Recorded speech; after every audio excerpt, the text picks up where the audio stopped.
আসসালামু আলাইকুম। প্রিয় দর্শক, আমাদের দেশে বিভিন্ন সময় বিভিন্ন সরকার আসে এবং এসেই তারা প্রথমে যে ঘোষণাটা দেয় যে তারা মানুষের মত প্রকাশের যে স্বাধীনতা সেখানে তারা হস্তক্ষেপ করবে না, তারা গণমাধ্যমকে উন্মুক্ত করে দেবে, সরকারের সমালোচনাকে তারা সাধুবাদ জানাবে, তারা চাইবে যে সরকারের সমালোচনা হোক। এবং এই সরকার ডক্টর ইউনূস সরকার প্রথমে এসে বলল, আপনারা প্রাণ খুলে আমাদের সমালোচনা করুন, মানে কেবল সমালোচনা করুন না, প্রাণ খুলে করুন, যত সমালোচনা আছে আপনারা করুন। এই সমস্ত আহ্বানের কথা অন্যরা কীভাবে বলেছে আমি যাই না। ডক্টর ইউনূস পশ্চিমা শিক্ষায় শিক্ষিত, ওনারটা আমি বোঝার চেষ্টা করেছিলাম যে উনি এটা কেন বললেন যে প্রাণ খুলে সমালোচনা করুন। আমি ভেবেছিলাম উনি এই কারণে বলেছেন যে যখন আপনারা সমালোচনা করবেন তো সেখান থেকে আমরা শিক্ষা নেব যে আমাদের কি ভুল ভ্রান্তিগুলো আছে, আমরা কোথায় কোথায় ভুল করছি। যখন সমালোচনা যদি কেউ না করে, যারা আমার আশেপাশে থাকে তারা তো আমাদের স্থাবক, তারা সবসময় প্রশংসাই করবে, সবসময় বলবে স্যার এর চেয়ে ভালো আর কিছু হয় না, এত ভালো একমাত্র আপনিই করতে পারতেন, পৃথিবীতে আর কেউ এমন ভালো করার যোগ্যতা রাখেন। এই সমস্ত স্থাবকতা করতে করতে মানুষের মনে একটা বিশ্বাস তারা জন্মে তৈরি করে দেয় যে সে ছাড়া আর কেউ ভালো করতে পারে না। যখন মানুষের মধ্যে এই ধরনের একটা ধারণা জন্মে যে আমি কখনো ভুল করতেই পারি না, তখনই কিন্তু সে স্বৈরাচারী হয়ে ওঠে, যেমনটি হয়েছিলেন শেখ হাসিনা। ওনার চারপাশে সবসময় স্থাবকরা থাকতো।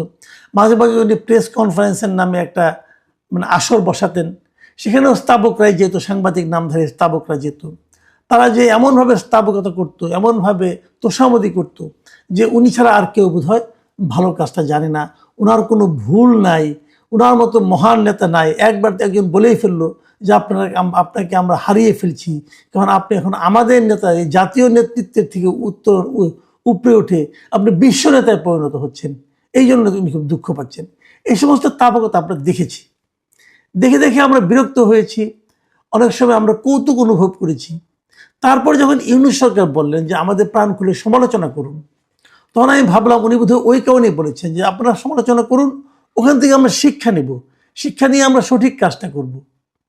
কিন্তু প্রাণ খুলে সমালোচনা কি করতে দেওয়া হচ্ছে, দেওয়া হলো? তার বিপরীতে আমরা দেখলাম এক ধরনের মবতন্ত্র কায়েম করা হলো। কী ধরনের মবতন্ত্র কায়েম করা হলো? যিনি সমালোচনা করবেন তার উপর নানা ধরনের আঘাত করা হলো। কিছু আঘাত করা হলো সোশ্যাল মিডিয়ার মাধ্যমে, কিছু আঘাত করা হলো সামাজিকভাবে অপদস্থ করার মাধ্যমে, এবং সর্বশেষ আঘাতটা করা হলো রাষ্ট্রীয়ভাবে, মানে সরকার নিজে আঘাত করার জন্য নেমে পড়লেন। তার সর্বশেষ উদাহরণ হলো আমাদের আনিস আলমগীরকে গ্রেফতার করা। আনিস আলমগীর কি করেছিলেন? আনিস আলমগীর কিছু সমালোচনা করেছিলেন। সেটা কি সমালোচনা? সরকারের বিভিন্ন কর্মকাণ্ডের সমালোচনা করেছিলেন, কথাই তো বলেছিলেন, আর তো কিছু না। আনিস আলমগীর তো কথা ছাড়া আর কিছু বলতে পারেন না ভাই, কথাই বলেছিলেন। সাংবাদিক হিসেবে কথা বলা তার অধিকার। তাকে কি করা হলো? তাকে সন্ত্রাস দমন আইনে গ্রেপ্তার দেখানো হলো। কিসে গ্রেপ্তার দেখাবে, কিভাবে মামলা করবে, এটা নিয়ে প্রায় 18-19 ঘন্টা গবেষণা করা হলো। ধরে নিয়ে যাওয়া হলো, নিয়ে বসিয়ে রাখা হলো, সারা রাত আটকে রাখা হলো, কোনো মামলা মোকদ্দমা ছাড়া সারা রাত আটকে রাখা হলো। পরের দিন তার বিরুদ্ধে মামলা দেওয়া হলো। কেন করা হলো এটা? এটা হলো মব, এটা রাষ্ট্রীয় মব, সরকার পরিচালিত মব। কার বিরুদ্ধে? যিনি কথা বলবেন তার বিরুদ্ধে। আনিস আলমগীর কি বলেছিল আদালতে ওঠে? যখন আদালতে তাকে তোলা হলো, সরকার পক্ষের উকিল একটা কথা বললেন, কেন আনিস আলমগীরকে রিমান্ডে নেওয়া দরকার। আনিস আলমগীরের পক্ষে উকিল একটা কথা বললেন, কেন আনিস আলমগীরকে জামিন দেওয়া দরকার। আর আনিস আলমগীর দাঁড়িয়ে বললেন যে উনি কারো দালাল সাংবাদিক হন নাই, দলের অনুগত সাংবাদিকতা করেন নাই বলে আজকে ওনার এই অবস্থা। এই যে কথাটা উনি বললেন আনিস আলমগীর সেই মঞ্চে দাঁড়িয়ে, কাঠগড়ায় দাঁড়িয়ে, এটা কি পুরো সরকারের গালে একটি চপেটাঘাত নয়? সরকার কি এই প্রশ্নে কোনো জবাব দিতে পারবে? পারবে না। কিন্তু তারপরে তাকে গ্রেপ্তার করা হলো, তাকে রিমান্ডেও দেওয়া হলো। কেন রিমান্ডে দেওয়া হলো? বিচারক কি মনে করে রিমান্ডে দিলেন এটা উনি ভালো জানেন। নিশ্চয়ই উনার বিবেকের কাছে উনি পরিষ্কার থাকবেন যে আনিস আলমগীর কি করেছেন যে তাকে রিমান্ডে পাঠাতে হবে? আমি যাই না, উনি একজন বিচারক নিশ্চয়ই, ওনার বিচার কাজ দিয়ে আমি সন্দেহ প্রকাশ করছি। এখন আনিস আলমগীরকে আমরা চিনি, জানি, আমার ওনার বিচারটা পছন্দ হয়নি, এটা বলার অধিকার আমার আছে। আমি জানি এটা বলার কারণে আবার আমাকে বলতে পারে আমার বিচার তোমার পছন্দ হলো না কেন। পছন্দ হয়নি আমার, আমি এই বিচারে আমি ক্ষুব্ধ। আনিস আলমগীর যখন গ্রেপ্তার হয়ে গেল, আমরা সোশ্যালি আরো কি দেখলাম সেগুলো নিয়ে একটু কথা বলতে চাই। প্যারিসে থাকা মিস্টার পিনাকি ভট্টাচার্য, ওনাকে অনেকে বলেন উস্কানি ভট্টাচার্য, অনেক কথা বলেন। এই ভদ্রলোককে আমি একসময় মোটামুটি জ্ঞানী মনে করতাম। মানে উনি যে এতটা মানে হীন চরিত্রের, হীন মনমানসিকতা হতে পারেন, তার নতুন আরেকটা নমুনা দেখলাম। উনি একটা ছবি দিয়েছেন, 3 জনের একটা ছবি, সেখানে আমিও আছি, ডক্টর আব্দুল নূর তুষার আছেন, আনিস আলমগীর ছিল। আমরা 3 জন একটা ছবি তুলেছিলাম একসঙ্গে, এক জায়গায় আমরা গিয়েছিলাম, সেখানে ছবিটা তুলেছিলাম। সেই ছবিটা দিয়ে পিনাকি ভট্টাচার্য কি লিখলেন? উনি লিখলেন রইল বাকি 2। অর্থটা কি? উনি আনিস আলমগীর জেলে গেছে, এই বাকি 2 জনকেও জেলে যেতে হবে।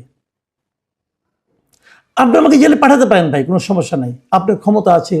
আপনার কথা অনুযায়ী আমাদের এই সরকার উঠে বসে, ঘুমায়, কাইত হয়, চিত হয়, সবই হয়। আপনি ক্ষমতাধর, আপনি পারেন। কিন্তু এই পারার মাধ্যমে আপনি কি করেন? গণতন্ত্র কায়েম করেন? ভিন্ন মত যখন আপনি সহ্য করতে না পারবেন, তখন সেটা কিসের গণতন্ত্র? একজন লোককে ভিন্ন মত দিতে পারবে না। আপনি যা বলবেন, আপনার সঙ্গে আমাকে ইয়েস স্যার করতে হবে? আমার কি নিজস্ব কোনো মত থাকবে না? এটাই তো ছিল শেখ হাসিনার মধ্যে। শেখ হাসিনা তো এই কাজটাই করতো। শেখ হাসিনার সামনে কোনো ভিন্ন মত দেওয়া যেত না। তারপরেও আপনি বলেন ভিন্ন মত দেওয়ার কারণে শেখ হাসিনার আমলে কই আমরা তো ভিন্ন মত দিয়েছি, আমাদের নামে তো এরকম সন্ত্রাসবাদী মামলা হয়নি। শেখ হাসিনা শাসন আমলে আমি শেখ হাসিনা শাসন নিয়ে, সরকারের কর্মকাণ্ড নিয়ে, ওনার ব্যক্তিগত কর্মকাণ্ড নিয়ে আমি ভিন্নমত দিয়েছি, সেটা আমার মুখে বলার দরকার নাই। আপনারা অনলাইনে খুঁজেন, ইউটিউবে এখনও সব আছে। যদি কেউ না পান আমার সঙ্গে যোগাযোগ করে আমি দিয়ে দিব। কোন কোন টেলিভিশন কি বলেছি দেখেন, খোঁজেন। এমনকি সর্বশেষ যে প্রেস কনফারেন্সে আপনি এত বড় বড় কথা বলতেছেন, সেটা নিয়েও প্রথম সমালোচনামূলক কথাটা আমি বলেছি, দেশের থেকে বলেছি। কই আমার নামে তো মামলা হয়নি। আর আপনারা এতটুকু সহ্য করতে পারেন না, আমি ভিন্ন মত দিতে পারবো না? এ কেমন গণতন্ত্র? অথচ এই গণতন্ত্রে আমার সংবিধানকে আপনি মানেন না, এই সংবিধান পচা সংবিধান, হ্যান ত্যান, এগুলো আপনারা বলতেই পারেন। কিন্তু এই সংবিধানে বলেন সারা দুনিয়ার যে কোনো দেশের সংবিধান নিয়ে আসেন না আপনি, এবং যে সংবিধান আপনারা এখন তৈরি করতে যাচ্ছেন, আলিয়া সাহেব যেটা বানাচ্ছেন, সেখানেও তো মত প্রকাশের স্বাধীনতা আছে। মত প্রকাশের স্বাধীনতাকে সেখানেও গ্যারান্টি দেওয়া হয়েছে, নিশ্চয়তা দেওয়া হয়েছে। তাহলে আপনি কোন সংবিধান মানবেন? আপনারা মানুষকে কথা বলতে দিবেন না, মানুষকে মত প্রকাশ করতে দেবেন না, মত প্রকাশ করে তার উপর মত চালাবেন। এই যে আরেক মানে মানে কি বলবো, আরেক মহাজ্ঞানী সাংবাদিক আছেন, কিছুদিন সাংবাদিকতা ঢাকায় করেছিল, সেই ইলিয়াস হোসেন, সে নিউ ইয়র্ক থেকে কি লিখতেছে যে মাসুদ কামাল, মঞ্জুর আলম পান্না, জোকার তুষার, এরা কোন টেলিভিশনের টকশোতে যাবে, এরকম তথ্য জানলে আগে থেকে জানানোর অনুরোধ থাকলো, মায়ের উপর কোনো মেডিসিন নাই। সে কি বলতে চায় আমাদেরকে? দূরে বসে বসে ঘেউ ঘেউ করে। আপনি কাকে মার দিবেন? আমরা কোন টেলিভিশনের টকশোতে যাব, এটা জানারও আপনার তথ্য আপনি চান তাদের কাছে। আমাকে তথ্য দেন, তারপরে মায়ের ওষুধ নাই দিব, আপনি লোক লেলাই দিবেন। তো এইটা কি মত প্রকাশের স্বাধীনতা? ওরা মনে করছে এই সমস্ত স্ট্যাটাস দিলে পরে বোধ হয় আমরা কাঁপতে কাঁপতে পড়ে যাব। আরে ভাই, হাসিনাকে ভয় পাই নাই, হাসিনা একটা পুরো রাষ্ট্রযন্ত্র ছিল, ভয় পাই নাই। আর আপনারা কে, কোথা থেকে কে আসছেন? দেশে আসতে তার পা কাঁপে, হাঁটু কাঁপে, সে আমাকে ভয় দেখে।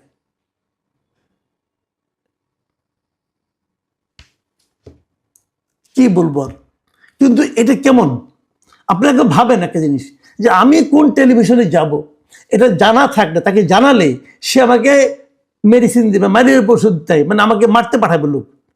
আর এরা যাবে, এই দেশের মানুষ কি এতটাই মূর্খ যে তো আপনার মতো একটা ব্ল্যাকমেলারের মানে উন্মাদ ব্ল্যাকমেলারের এবং অশ্লীল ব্ল্যাকমেলারের কথায় এরা যাবে এখানে? হ্যাঁ, আপনি পারবেন। আপনি টাকা দিয়ে কিছু লোককে পাঠাতে পারবেন, কিছু লোককে 10-12 টাকা দিয়া আপনি পাঠাবেন, যাও তোমরা এরে আসো। আছে এরকম কিছু বেকার অর্ধ উন্মাদ কিছু লোক আছে যারা হয়তো যাবে, তাদের কি আসে যায়? মারবে আমাকে, মারুক, মেরে ফেলবে, মেরে ফেলুক। মানুষটার অনন্তকাল বাঁচে না, মানুষ তো 500 বছর বাঁচবো না আমি। তোর কথা আমাকে ভয় পাতে বেটা? কে তুই? কে? এগুলো মানে কি বলবো, এবং এগুলো সরকার সহ্য করতেছে। সরকার আনিস আলমকে সমালোচনা সহ্য করতে না পারে তারা জেলে নিয়ে যায়।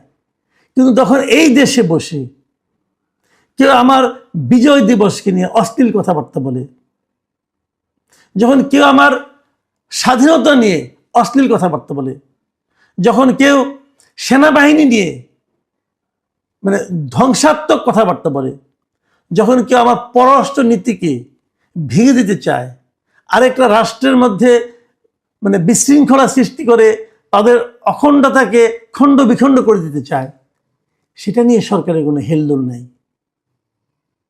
সরকারের সমস্যা ওই যারা কথা বলেন, যারা সমালোচনা করেন তাদেরকে নিয়ে। আর এই সরকার মুখে কি বলে? প্রাণ ভরে আমাদের সমালোচনা করুন। হিপোক্রেসি কাকে বলে ভাই?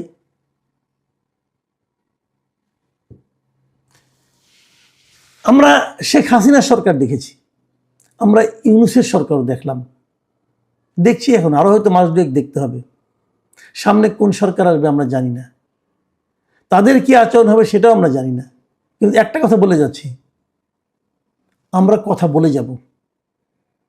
আগেও বলেছি, এখনো বলবো, আগামীতেও বলবো।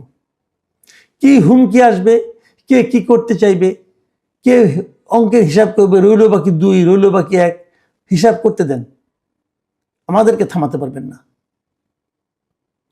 আমার দায়িত্ব হলো কথা বলা, সাংবাদিক হিসেবে আমার দায়িত্ব হলো প্রশ্ন করা, আমার দায়িত্ব হলো আপনি ভুল করলে সেটাকে ধরিয়ে দেওয়া। এটা আমি করতে থাকবো। প্রিয় দর্শক, আশা করি আপনাদেরকে আমরা আমাদের সঙ্গে পাবো। এখন এ পর্যন্তই। আল্লাহ হাফেজ।